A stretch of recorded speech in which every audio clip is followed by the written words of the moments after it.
Thank you, Peter. Morning, everyone. Morning. Well, thanks, Peter, and all the organization for this opportunity to present to you this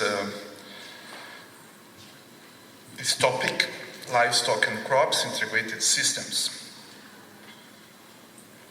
I'm representing not only my university in southern Brazil, but also the CBL Alliance, which is the acronym for ICLS, the Integrated Crop Livestock Systems Alliance in southern Brazil, which congregates different research groups in the center part of Brazil and in the southern part of Brazil, working with integrated systems. Okay. I have two messages to deliver to you concerning the essential role of livestock. I will present the perspective of the essential role of livestock in cash crop systems in terms of reconnecting grazing animals, mostly on these food production systems. Well, these messages, the first one would be that we must reconnect grazing livestock to croplands to regenerate soil health. And secondly, that these systems where we reintegrate animals on croplands are more stable and produce more food while saving lands. So let's start with a more global context in which modern food production systems are disconnecting from nature and more less diverse. So I think in the US, in the beginning of last century, a farmer back then sell three or four products per farm, and nowadays it's about just one commodity per farm. So we have a trend to very specialized systems, and these specialized systems is less and less diverse. Which is a problem, not the intensification per se, but this less diversity and those side effects that occurs in those less diverse systems. So this is one way to exemplify these side effects. The decoupling of nitrogen and phosphorus becoming pollutants, the erosion of diversity. There are many different kinds of side effects of this specialization trend. Let me give you just one example concerning rice paddy fields. So this is in Japan, in the northern part of Tokyo, in Tsukuba. And this photo is from southern Brazil. So it's amazing how similar are becoming these different food production systems, even if in ecological terms, for sure, they are very different, but they produce only one commodity, just rice, in the whole year, and nothing more. So in the origins of agriculture, there were also we had always animals grazing in rotation with crops since the domestication of animals and plants. So what we have been proposing is the redesigning of agricultural landscapes, reintroducing, for example, this is rice systems, very specialized rice systems, producing rice in summer, and this is the winter period in which we introduce grazing animals in rotation with rice in rice paddy fields. So reintroducing animals in those areas is important because animals are always, they have been linked in natural ecosystems with different elements, nutrient elements cycling, and even with humans, the connection with humans, plants, and soil microorganisms. There are evidences that when we take off one of these components, the system doesn't work as the natural ecosystem conditions. For this reason, we have been working in a group proposing to reconcile agriculture and environment by reintroducing animals in those cash crops, monoculture production systems. In Brazil, let me show you something that we, examples of our systems, integrated systems. This is one in the central, in the northern part of Brazil, in which crops are being integrated to livestock to recover degraded pastures. So this is a pasture succeeding soybean recovering degraded pastures. This is one of the most used systems in that region, beginning with a soybean crop cycle, and then a maize intercropped with tropical grass forages, and then use it with animals in the dry period. And then again, in the spring, soybean, and again, maize intercropped with tropical grass forages, perennial ones. And these systems can be more and more complex if we integrate the three components in these different systems. In the southern subtropical part of Brazil, it's a bit different, which means livestock being integrated to no-till crops in rotations with soybean, for example, and maize, where we introduce animals in the winter period using temperate grasses, for example, in rotation with soybean or in rotation with maize. So this is a system that is increasing about 1 million hectares per year since the last couple of years. And now, given this context, let's move to some of, data and evidences that I will show you on how these livestock, mainly grazing animals, are essential for these cash crop systems. Just to remind that animals, what the animals brings to the systems is all the manure, the heterogeneity, because they don't graze evenly, the intake and the new paths that animals introduce in cycling nutrients in those systems. So we have been arguing that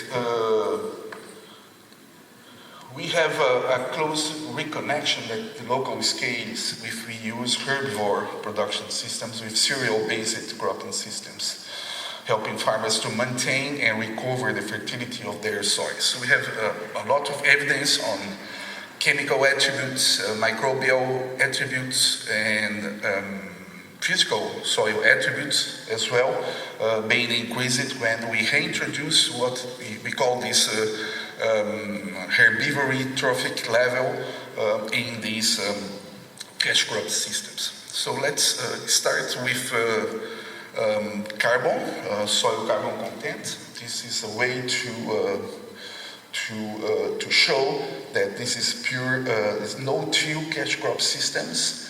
In blue is integrated crop systems and pure pasture systems. So in different regions of Brazil with different soils, using no-till and integrated crop livestock systems, we can increase the soil carbon content as an effect, a combined effect of no-till and grazing animals. In this very recent paper of our research group, we show evidence of in rice systems, in conventional tillage, in conventional rice systems, there is a lot of reliance of rice from the nitrogen fertilizer, huge dependence of the chemical fertilizer, and when we use integrated crop livestock systems using grazing animals and introducing legume in the rotation, we have less reliance on fertilizer, and we have more nutrient cycling in those systems. One of the more important outcomes is that we can produce the same quantity of rice grain with less nitrogen, with less phosphorus and less potassium when we use animals in this rotation. So these systems are more efficient in producing more protein per unit area. This is a 6-year data of conventional rice, and this one is a rotation of rice, soybean, and ryegrass, producing in the same hectare 66% more edible protein production for human consumption. Another evidence in these rice paddy fields that reintroducing animals, you can produce more more efficiently, using less chemicals, and producing more per unit area and saving land. Let me show you now another long-term experiment of our research group, which is a long-term soybean temperate pasture rotation. So again, a lot of soybean farmers, they only use soybean as a monoculture, so we have been proposing the rotations with grazing animals. When we rotate with grazing animals, there are, different actors, different pathways for nutrient cycling. This is just one example. There is a lot in which this trophic level, the herbivory trophic level, is very important to reconnect the nutrients in another pathways concerning or comparing to pure crop systems. So this is another data of this experiment. These are the dung distribution. This is the 80th year of this rotation of pastures and soybean with different grazing intensities. This is the higher grazing intensity, this is the lower grazing intensity, 10, 20, 30, and 40 centimeters of pasture high. So the point is we could recover where the effect of the dung in the soybean in succession, and when we look at those areas, the phosphorus is increased, the potassium is increased for sure, and there is an increase in yield, in soybean yield, because of the increase in amount of legumes per plant in these systems. When animals are grazing those systems, it changes everything. So this is one very interesting difference in vertical movement of particles. For example, in calcium dynamics, when we use those areas in grazing, we promote the renovation of the surface area in the pasture phase, increasing also the root production, and we change the amount of pore continuity to these dynamics these dynamics of calcium. So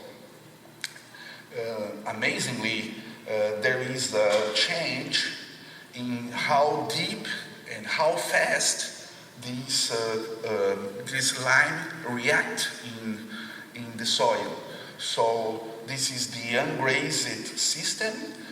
In rotation is just for no-till, and the same soil cover grazed by grazing animals changes everything. The pH goes up to 20 centimeters in reaction, the base saturation up to 40 centimeters, so changes how deep and how fast this lime react in the soil. So this is the soybean yield and the livestock yield in those systems. This is more than 20 years of results. In yellow is the soybean pure monoculture. In this green light is the same soybean, and in this green is beef cattle in equivalent of soybean production. So the message in this slide is that if you have only soybean monoculture, you produce 46 bags per hectare per year on average. One bag is 60 kilograms, and you can produce more in the same unit area, 57% more when you use a system in which you make graze the soil cover.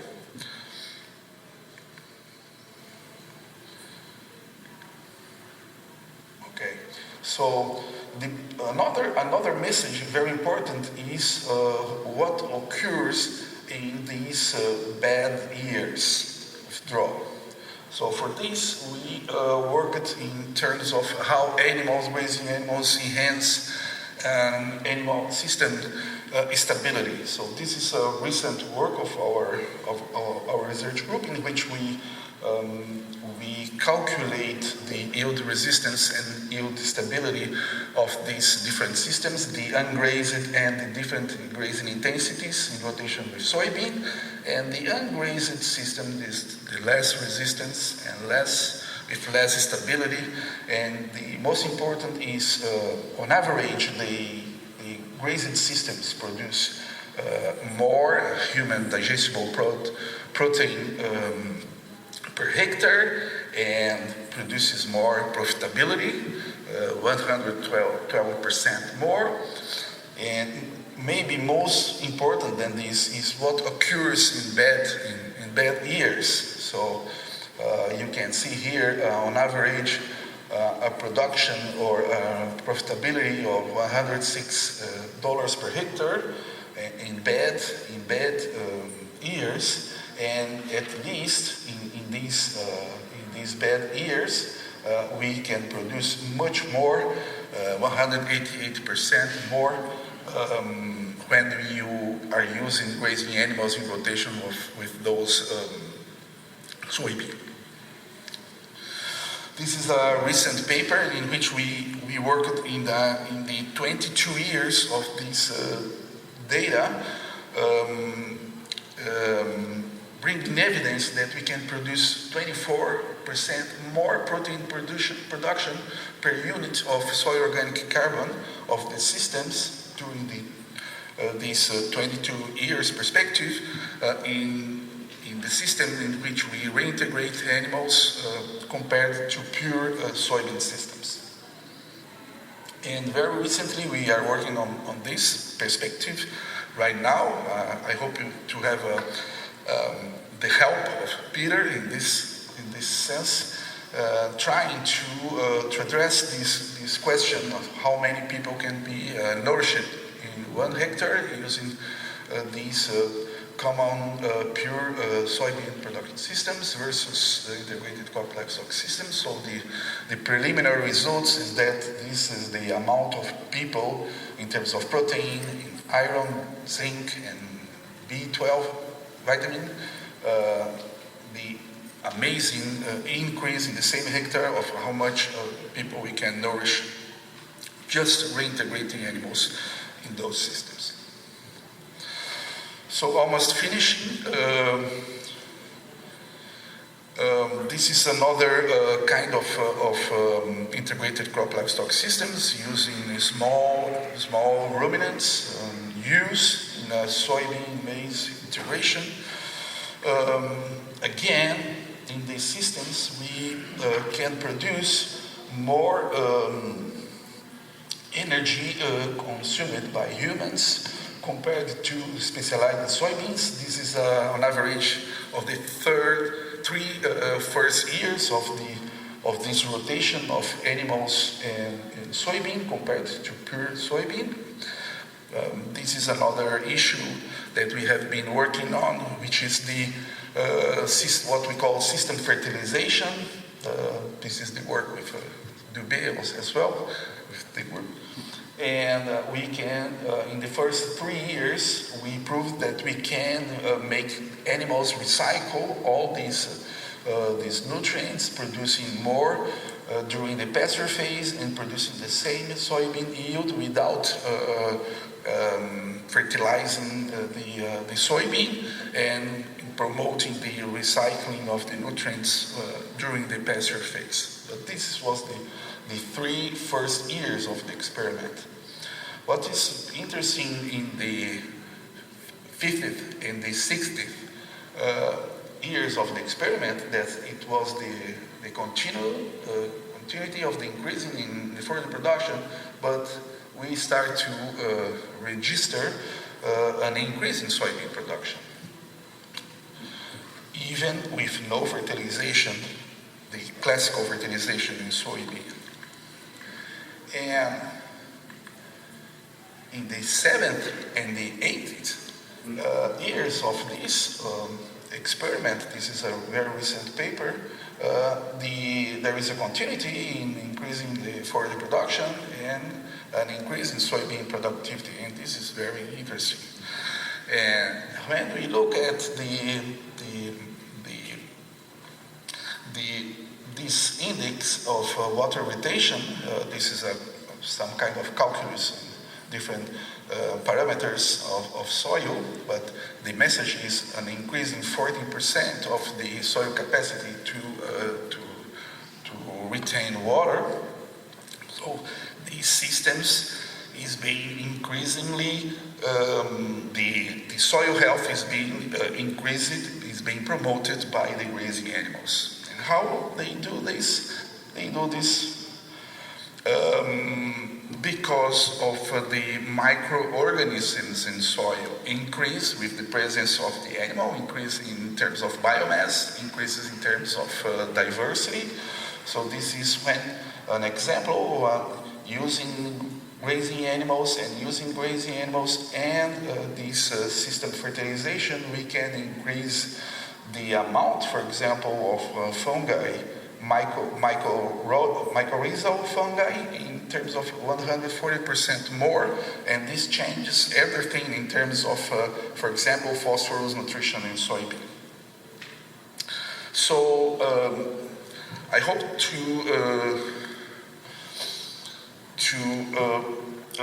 presented to you many evidences of different grazing or integrated crop livestock systems to prove these two messages that we have to reconnect grazing livestock. This is on benefit of the croplands. This is a benefit as well for the soil, because we have a lot of evidence of promoting chemically, physically, and in terms of microbial biomass and activity and diversity in the soil. So this, at the end, regenerates soil health, and we can produce more food and save more lands, reintegrating animals to those systems. And these systems, one thing that maybe it's original in our research is that animals bring stability to the system, to the crop systems. Okay. So the problem of these systems is that they are complex, and the trend is not the complexity. The trend is the other way, is for the specialized systems. So this, Peter, I think it's another way another perspective to prove how livestock are essential